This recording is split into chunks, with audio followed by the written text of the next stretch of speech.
बाबरी मस्जिद हक मिल्कियत की समाअत आज से एक बार फिर शुरू होने जा रही हतमी बहस का ये 38वां दिन है। गुज़िश्ता एक हफ्ते से दशहरे की छुट्टी की वजह से अदालत की कार्रवाई बंद थी। आपको बता दें कि चीफ जस्टिस रंजन गोगोई के अहकामात के मुताबिक अगले 3 दिनों में यानी 17 अक्टूबर तक तमाम वकीला बहस को मुकम्मल करेंगे और आज का दिन मुस्लिम फरीक के लिए खास किया गया है। मुस्लिम फरीक के वकील राजीव धवन बहस का आगाज करेंगे। वाज़ेह रहे कि सुप्रीम कोर्ट की 5 रुकनी आईनी बेंच मामले की रोजाना की बुनियाद पर समाअत कर रही है। 5 रुकनी बेंच में Ranjan Gogoi, justice एस.ए. Bobde, justice Chandrachud, justice Ashok Bhushan और जस्टिस अब्दुल नजीर शामिल हैं। दूसरी तरफ अयोध्या में दफा 144 भी नाफिज है। ग्राफिक्स के जरिए हम आपको समझाने की कोशिश करेंगे और साथ ही हमारे साथ हमारे नुमाइंदे सुशील पांडे दिल्ली से जुड़ चुके हैं। आज की समाअत कितनी अहम है जानने की कोशिश करेंगे और आज कहा जा रहा है कि मुस्लिम फरीक के लिए आज की समाअत काफी अहम है। किन मानों में सुशील बताइएगा कि आज की सुनवाई अहम है, दलील क्या कुछ मुस्लिम फरीक की तरफ से दिए जा सकते हैं?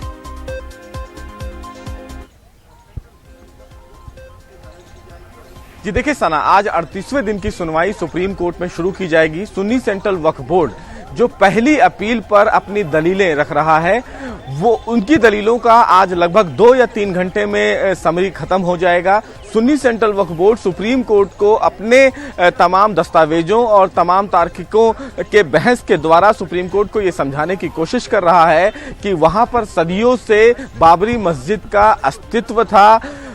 हिंदू पक्षकार छल से विवादित स्थल पर एक जो भगवान रामलला की जो मूर्ति है वो स्थापित की गई थी ताकि जो सामाजिक सौहार्द है वो बिगाड़ा जाए। तो ये अपने आप में आज काफी क्रूशियल हियरिंग मानी जा रही है इस सुन्नी सेंट्रल वक्फ बोर्ड की तरफ से, क्योंकि बार बार सुन्नी सेंट्रल वक्फ बोर्ड सुप्रीम कोर्ट को ये समझाने की कोशिश कर रहा है कि वहां पर जो मूर्ति स्थापित की गई वो हिंदुओं द्वारा छल से स्थापित की गई है। विवादित स्थल पर हमेशा से मस्जिद था।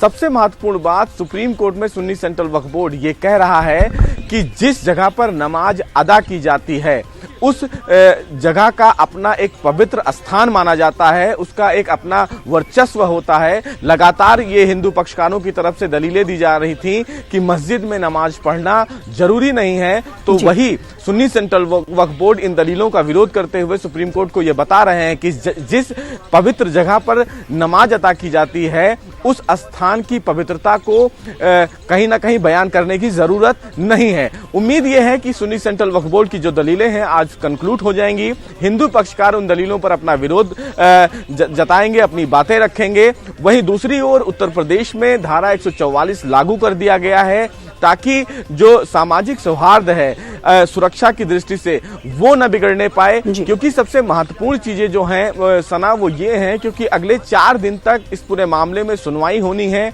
और बीच में अयोध्या में दीपोत्सव है, कार्तिक पूर्णिमा का मेला है। तो तमाम उन चीजों को देखते हुए उत्तर प्रदेश सरकार ने रिलैक्सेशन दिया है, लेकिन जो महत्वपूर्ण चीजें हैं यूपी सरकार की तरफ से वो ये है कि वहां पर किसी भी प्रकार का कोई धरना ना हो, किसी भी प्रकार से कोई राजनीतिक गहमी ना हो। इन तमाम चीजों के लिए धारा 144 लगाई गई है।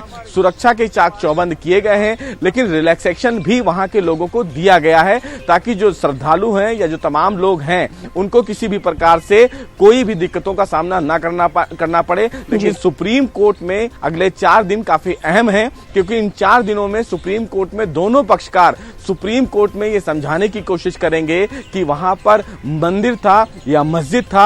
आखिरी फैसला देश की सबसे बड़ी अदालत को लेना है और वही फैसला सर्वमान्य होगा। लेकिन सबसे महत्वपूर्ण जो बातें हैं वो सुन्नी सेंट्रल वक्फ बोर्ड बार बार ये कह रहा है कि वहां पर सदियों से मस्जिद का अस्तित्व था। देखना यह होगा कि जब सुप्रीम कोर्ट सदियों से जो राजनीतिक रूप से भी अहम है और पौराणिक रूप से भी अहम है ये मुद्दा, उस पर अपना क्या कुछ फैसला 17 नवंबर से पहले सुनाता है। दिवाली से पहले उम्मीद ये की जा रही है कि तमाम पक्षकारों की दलीलें सुनने के बाद देश की सबसे बड़ी अदालत अपना फैसला रिजर्व करेगी और दिवाली के बाद कभी भी सुप्रीम कोर्ट इस मामले में अपना फैसला सुना सकती है। क्योंकि 17 नवंबर को chief justice Ranjan Gogoi retire हो रहे हैं। उम्मीद यह है कि 15 तारीख से पहले ही सुप्रीम कोर्ट इस मामले में अपना बड़ा फैसला सुनाएगा। जी, जाहिर सी बात, इस बड़े फैसले की सभी को उम्मीद है। बेहद शुक्रिया हमारे साथ जुड़ने के लिए और तफसीलात फराहम करने के लिए सुशील पांडे।